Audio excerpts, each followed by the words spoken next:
Hello, and thank you for giving us another opportunity to spend some time with you on Stairway to Health, brought to you by Health Experts Canada.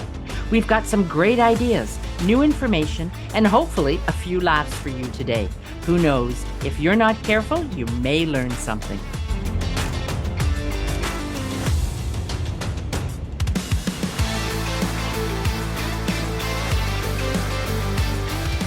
Hello, everybody, and welcome to the Stairway to Health podcast. I'm your host, Frank Peary, and I'm here with Marilyn Mitchell.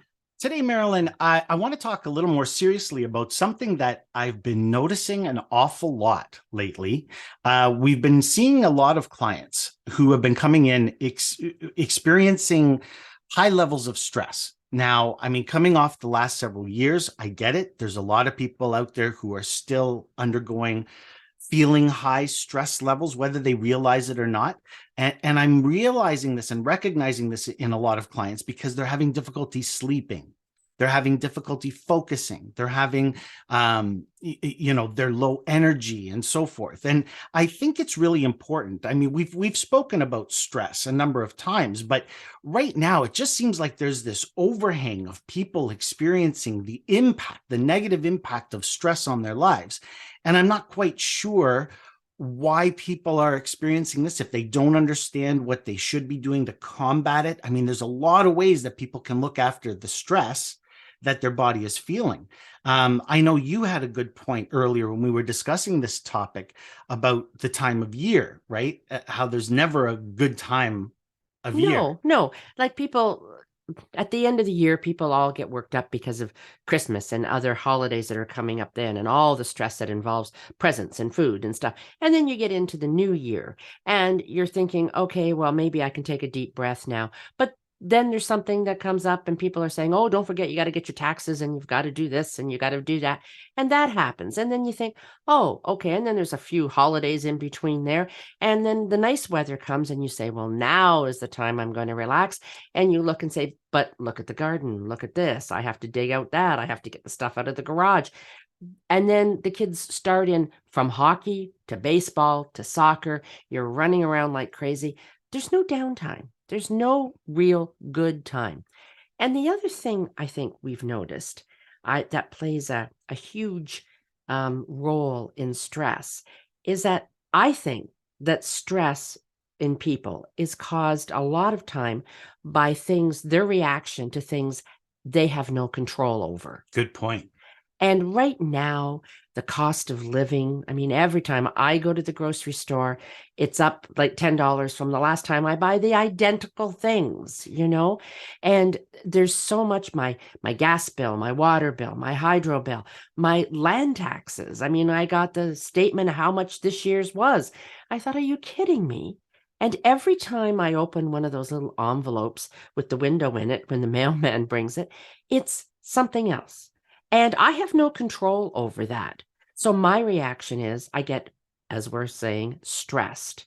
I get worked up. And that's no fault of my own. I'm not doing it. It's my reaction to what somebody else is doing, and I can't control it. Right. We say emotions don't have brains, right? Exactly. And I think that's it. It's sometimes an unconscious reaction to circumstances or events that are all around us.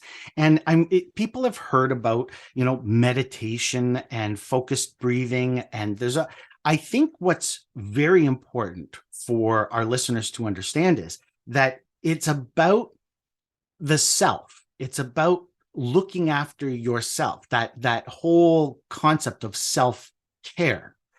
It's really important for everyone. Doesn't matter whether it's man, woman, child, senior.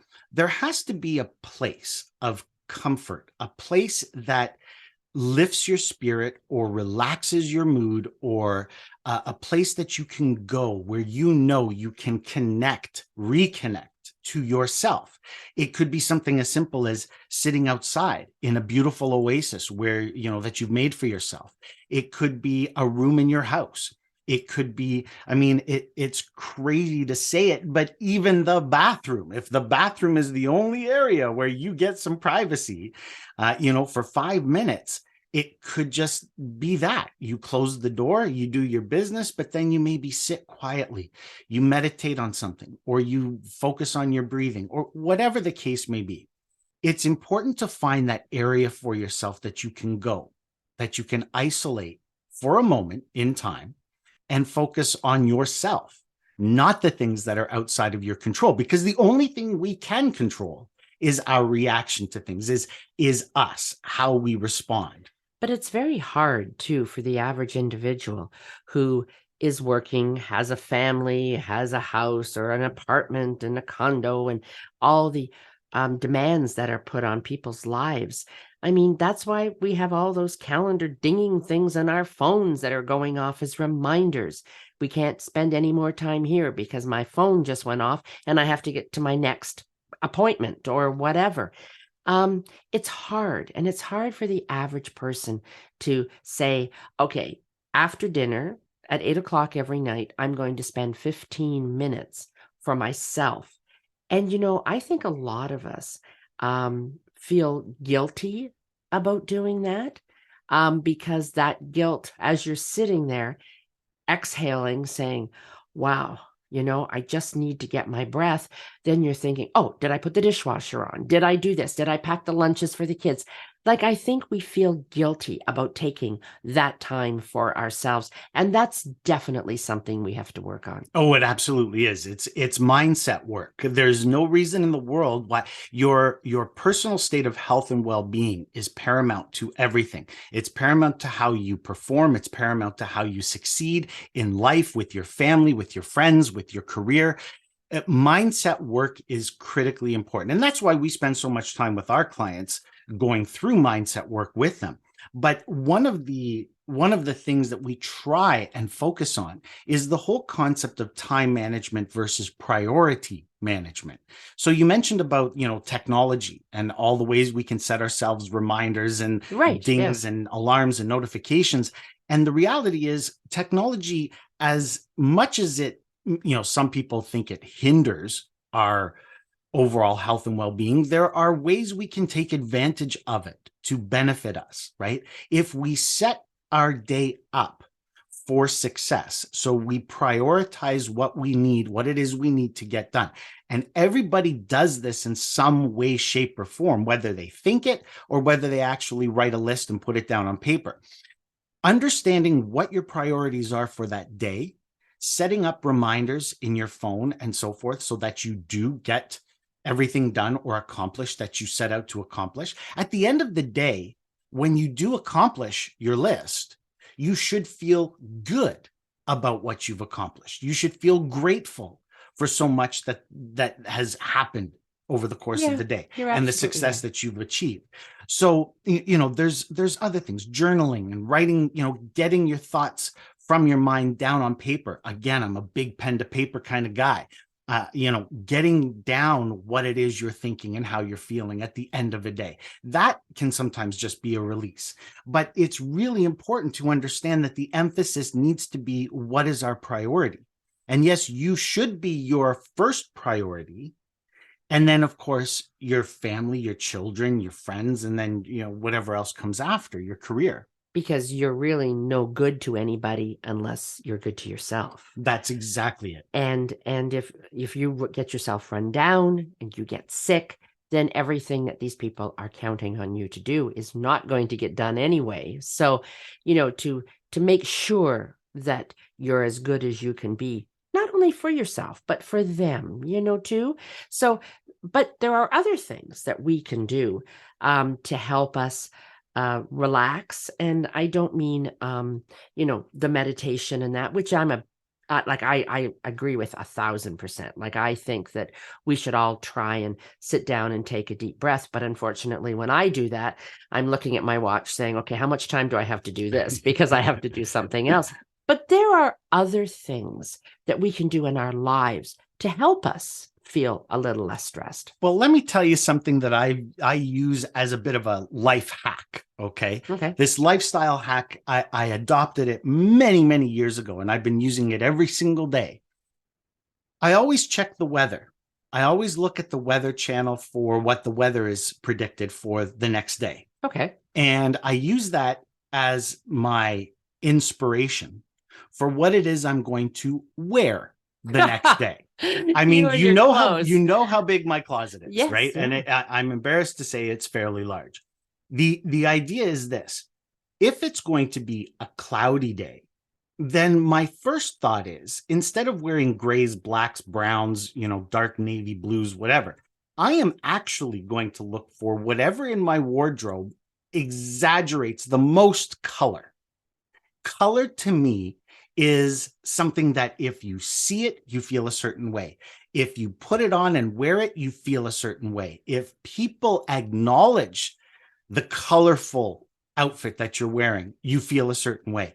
So you can literally elevate your mind, your body, your spirit, your attitude just by adopting color around you, color in your wardrobe, color in your home.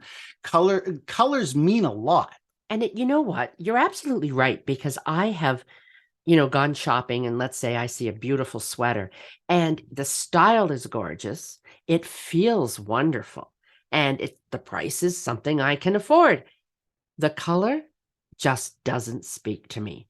And I thought, I don't know that I like that. And if you go ahead and buy it because it's on sale, or because it feels nice, or because it's a nice cut, when you wear it, you're just not feeling 100%. You're looking in yourself and I don't know if I like this. And it has to do with color. Have you ever walked into somebody's house and they have wallpapered the entranceway or something?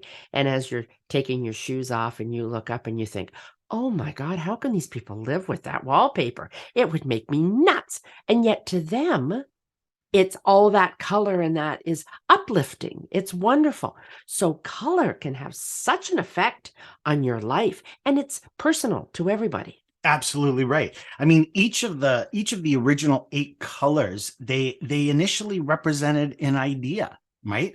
And I mean, if we think of colors, think of red. It's a powerful color. It's really it can raise your energy levels. It can stimulate different moods. Red is a power color. It's been shown to help combat things like depression and anxiety and improve, right, positive thoughts and feelings. Red can also be it's a fast color and so forth. So people get Yeah. excited when they see red. Blue is very peaceful. It's very calming. People think of rolling waters in the ocean, or streams and rivers, and blue can encourage a powerful sense of calm.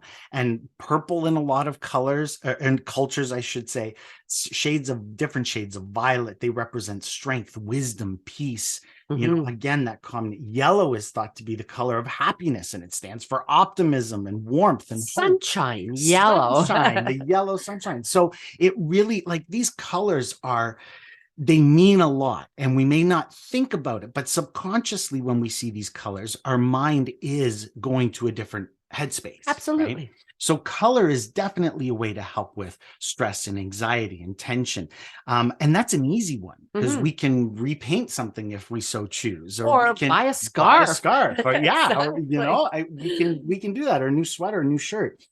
But I mean, there's a lot of psychological trauma, like a hangover that's been over people's heads. We see it a lot. It's still out there. This whole emphasis on the healthcare system and people's health. It is top of mind, but some people are still in this fight or flight mode.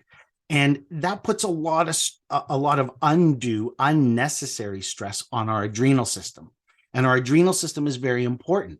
It's tied to our thyroid function. It's tied to how well we manage our weight. It's tied to how well our bodies cope with all those negative impacts of stress, and how well we sleep, cortisol, and the impact of that stress hormone. So the adrenal system needs a lot of taking care of in times when people are feeling high levels of stress. And you can do this through supplementation, through breath work. And again, I go back to finding that space that is your own for you. And I know it's tough, but we have to go back to what you said. You're no good to anyone unless you're good to yourself first. Right. So very, very important. I mean, acknowledge some of the events that are causing you stress. Accept the support of friends, family, and other people. Maybe it's a coach, maybe it's a teacher. Focus on your physical health, right? Exercise It's the more. main thing. Simple stretch routines, simple body movement can sometimes make a big difference. And, practice those mindfulness techniques and do something fun and creative. Think of what brings you joy. Think of your most joyful moment. Picture that dream day for yourself in your head, and then start to implement pieces of it throughout your day, throughout your routine. I mean, that's very important. And just try and get back to a sense of routine, sense of normal routine. Not necessarily habits, right? Because Yes. habits are not necessarily a good routine. But no, once we get into a routine that we enjoy, then that's wonderful. But you don't want to get into a habit that's not fulfilling or making you feel any better. Right. We hear everybody talk about the new normal. Well, the new normal is something that you create for yourself. Right? It's all about you and your state of peace, your state of mind, your state of focus and energy. And you can elevate all of that. Your vibrational energetic frequency is so critical to how you feel, to how others perceive you, to how well you succeed and progress through everything you attempt to do in life. And if you're a parent, or if you're somebody whose friends rely on you, they're looking to you for guidance. They're watching what you're doing. Yes, Right. absolutely. And you can help to support others once you again raise your own personal vibrational frequency. But you have to look after yourself first. Absolutely. Yep. So I think it's really important for people to understand that there are many ways that people can get help, many ways that people can use special techniques. I mean, we teach, we coach, we work with clients to get them through this. Yep. And so stress is something that's only there if you allow it to be. And again, emotions don't have brains. So it's really about controlling your reaction to things around you, right? Well, because we can't control the things around us that happen. We can only control how we react to it. Absolutely right. And on that note, that's all the time we have for today. I'm Frank Peary. And I'm Marilyn Mitchell. And until next time, remember, health equals wealth. So that's all the time we have today, but there's still so much more to talk about and learn. Head over to healthexpertscanada.com for more ideas on healthy living, and don't forget to like, download, and share this podcast with your friends, just for the health of it.